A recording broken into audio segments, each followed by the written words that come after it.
associated that the reason why we were angry and the sole reason why we was angry was because of the killing of George Floyd.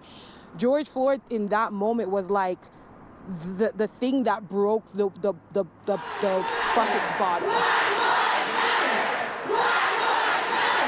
A year after the murder of George Floyd saw thousands hit the street in Calgary demanding police accountability.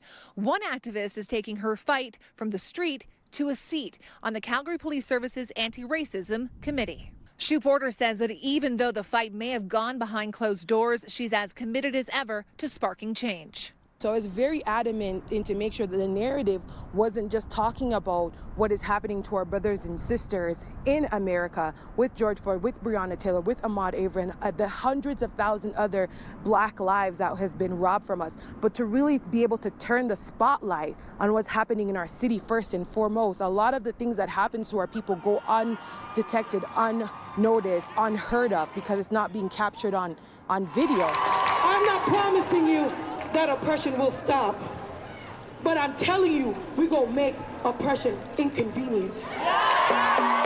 In response to the racial awakening, the Alberta government formally banned carding and regulated street checks. Calgary's police chief admitted there was systemic racism in policing and made eliminating it a key priority.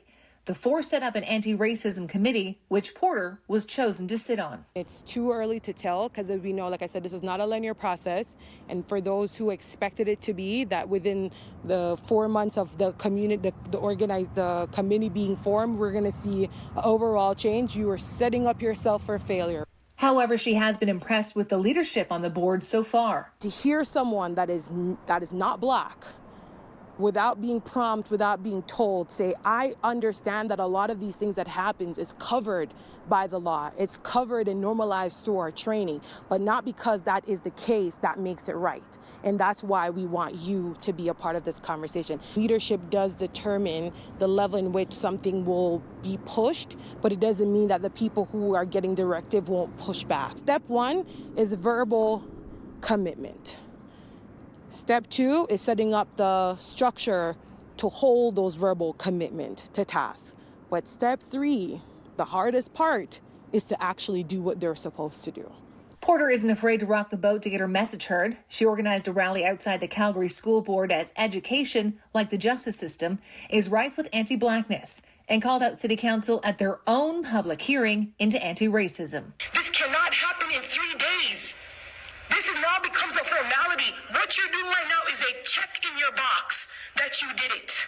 And that is performative. Porter says for many it won't be until that final step that they feel supported.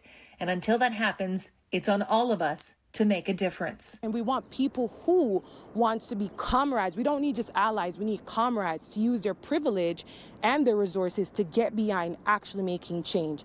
In Calgary, Tara Overholt, City News.